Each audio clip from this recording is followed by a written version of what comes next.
বহুত মানুহে মোক প্ৰশ্ন কৰি থাকে যে আপুনি জনাবচোন কেনেকৈ মিউচুৱেল ফাণ্ড কৰিব পাৰি, SIP কেনেকৈ কৰিব পাৰি।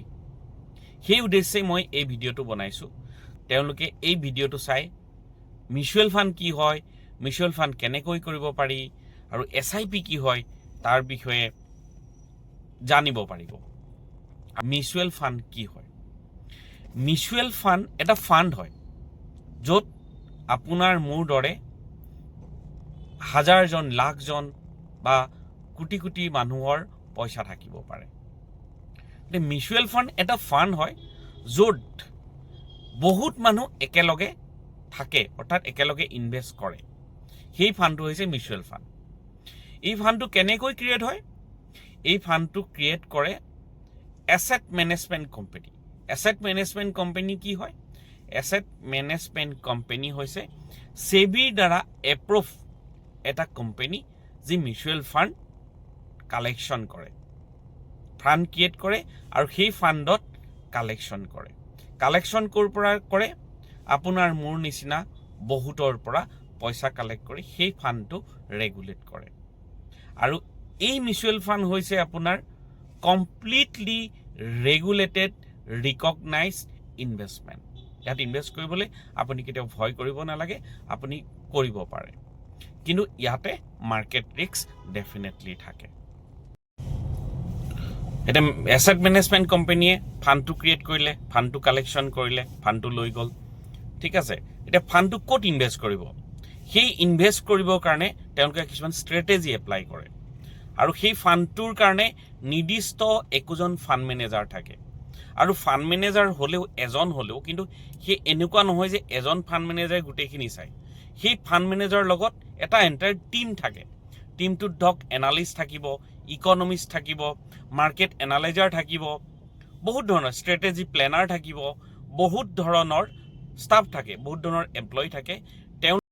আৰু অকল এনেকুৱা নহয় যে ষ্টাফেই হেল্প কৰিব, আৰু আপোনাৰ বিভিন্ন ধৰণৰ টুলছ ইউজ কৰিব পাৰে, AI ইউজ কৰিব পাৰে, আৰ্টিফিচিয়েল ইণ্টেলিজেঞ্চ ইউজ কৰিব পাৰে, টেকন'লজি ইউজ কৰিব পাৰে। যিকোনো ষ্ট্ৰেটেজি এপ্লাই কৰি তেওঁলোকে ফাইনেলি কোনটো ষ্টক আজি ল'ব পাৰি, এই ফাণ্ডত ল'ব পাৰি, কোনটো ষ্টক ল'ব নালাগে, কোনটো ষ্টকে কামিং ডেজত ভাল ৰিটাৰ্ণ দিব, এই গোটেইখিনি এনালাইচিছ কৰি প্ৰফেশ্যনেলি মেনেজ কৰিব। গতিকে আপোনাৰ ফাণ্ডটো কি হ'ব? মিউচুৱেল ফাণ্ডটো এটা প্ৰফেশ্যনেলি মেনেজড ফাণ্ড। সেইকাৰণে কৈছোঁ যে মিউচুৱেল ফাণ্ডত আপুনি যদি ইনভেষ্ট কৰে, লং টাৰ্মৰ কাৰণে ইনভেষ্ট কৰে, যিহেতু এইটো প্ৰফেশ্যনেলি মেনেজ ফাণ্ড, গতিকে লং ৰাণত আপুনি উপকৃত হ'ব পাৰে, প্ৰফিট পাব পাৰে। গতিকে আপুনি মিউচুৱেল ফাণ্ডত ইনভেষ্ট কৰিব পাৰে। এতিয়া মিউচুৱেল ফাণ্ড বুলিলে আপুনি গম পালে যে এটা বহুত মানুহৰ পইচা একেলগে ৰখা এটা ফাণ্ড। সেই ফাণ্ডটো মেনেজ কৰে এছেট মেনেজমেণ্ট কোম্পানী। এতিয়া এছেট মেনেজমেণ্ট কোম্পানী কোনবিলাক? আমি যেনেকৈ মাৰ্কেটত দেখিবলৈ পাওঁ HDFC mutual fund, SBI mutual fund, LIC mutual fund, ITI mutual fund, Sundaram mutual fund, এনেধৰণৰ বহুত মিউচুৱেল ফাণ্ড কোম্পানী আছে য'ত আপুনি তাৰ যিকোনো এটা স্কিম, আঁচনি চিলেক্ট কৰি তাত আপুনি ইনভেষ্ট কৰিব পাৰে। এনেকুৱা বহুত ধৰণৰ আঁচনি প্ৰত্যেকটোৰ এছেট মেনেজমেণ্ট কোম্পানীৰ আছে, স্কিম আছে। সেই স্কিমবিলাকত আপুনি ইনভেষ্ট কৰিব পাৰে। এতিয়া ইনভেষ্ট আপুনি কেনেকৈ কৰিব? আপুনি ইনভেষ্ট কৰাৰ কিছুমান ধৰণ হৈছে, আপুনি সেই ডাইৰেক্ট কোম্পানীত ইনভেষ্ট কৰিব পাৰে, আৰু নহ'লে কোনোবা আপুনি ব্ৰকাৰ থ্ৰুৱেদি ইনভেষ্ট কৰিব পাৰে। এতিয়া ডাইৰেক্ট আৰু ৰেগুলাৰ মাজত ডিফাৰেঞ্চ আছে।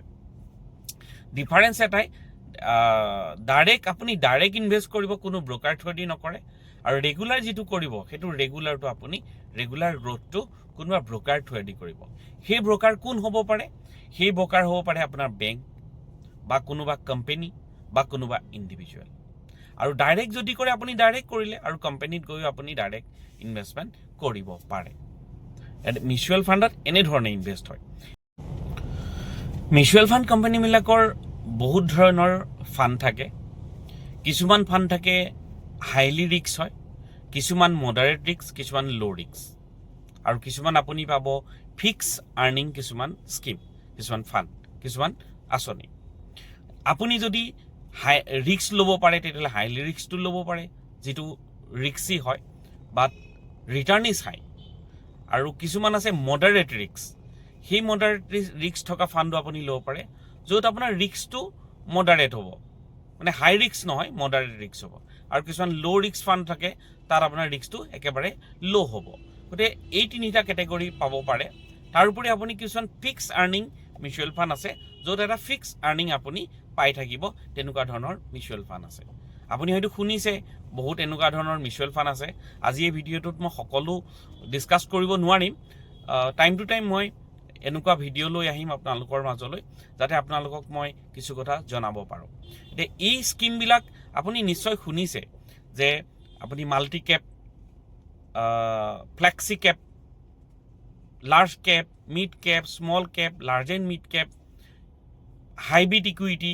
Aggressive equity balance advantage fund ইত্যাদি ইত্যাদি বহুত ফাণ্ড আছে হয়তো আপোনালোকে জানিব পাৰে মই পাছত নিশ্চয় এইবিলাক বিষয়েও ভিডিঅ' কৰিম এটা ফাণ্ড স্পেচিফিক কৰিব পৰা যাব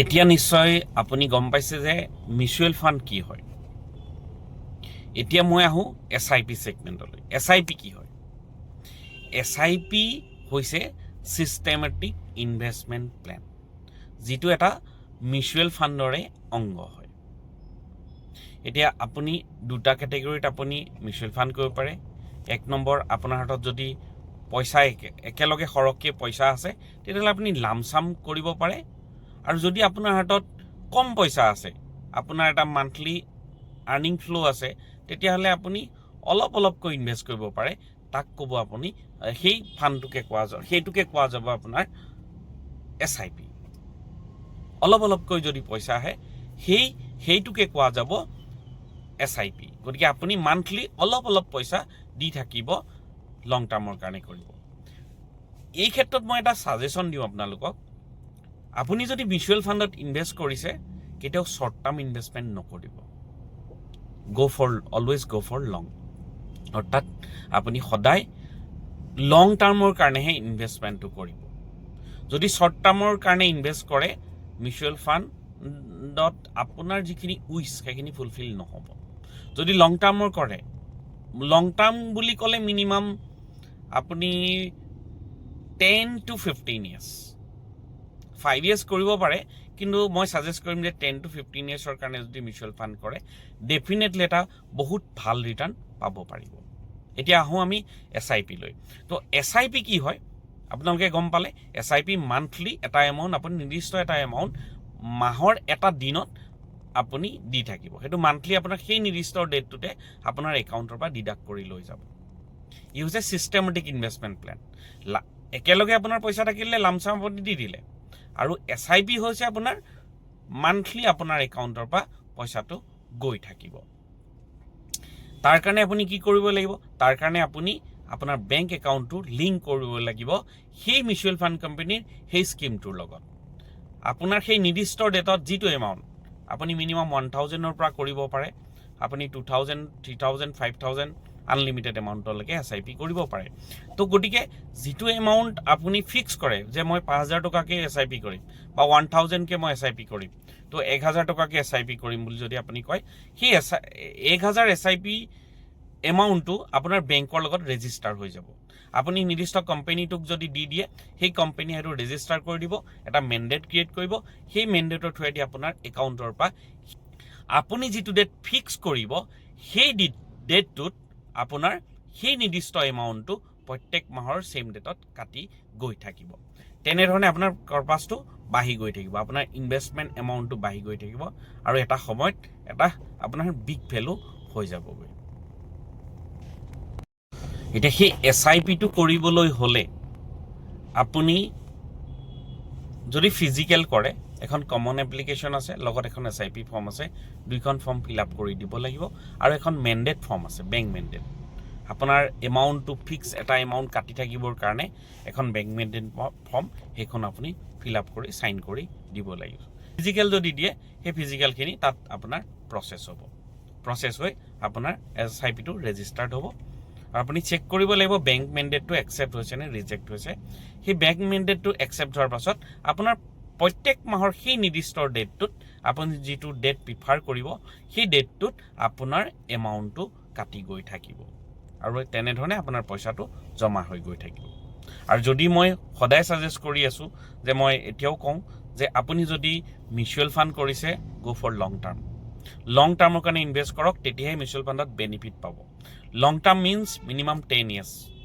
মেক্সিমাম যিমান ইয়াৰ্ছ ৰাখিব পাৰে দেন আপুনি বেনিফিট পাব এবছৰ দুবছৰৰ কাৰণে মিউচুৱেল ফাণ্ড কৰি আপুনি কেতিয়াও উপকৃত হ'ব নোৱাৰে বা প্ৰফিট পাব নোৱাৰে গতিকে আপুনি যদি 10 বছৰৰ কাৰণে মিনিমাম ইনভেষ্ট কৰে আপুনি এটা ভাল এমাউণ্ট ৰিটাৰ্ণ পাব পাৰে অলৱেজ গো ফৰ লং আমি অৰ্থাৎ বৰা ফিনচাৰ private limited registered mutual fund distributor হয় আমি ৰেজিষ্টাৰ্ড ফিনান্সিয়েল প্লেনাৰ হয় গতিকে আপোনালোক যদি আমাৰ ওচৰত আহে আমিও আপোনালোকক মিউচুৱেল ফাণ্ডত ইনভেষ্ট কৰিবলৈ প্লেটফৰ্ম দিব পাৰোঁ আশা কৰোঁ সকলোৰে বাবে বুজাত ইজি হৈছে এই ভিডিঅ'টো চাই যে মিউচুৱেল ফাণ্ড কি হয় বা SIP কি হয় কেনেকৈ মিউচুৱেল ফাণ্ডত ইনভেষ্ট কৰিব পাৰি কেনেকৈ SIPত ইনভেষ্ট কৰিব পাৰি ধন্যবাদ কিবা থাকিলে মোক জনাব পাৰিব ধন্যবাদ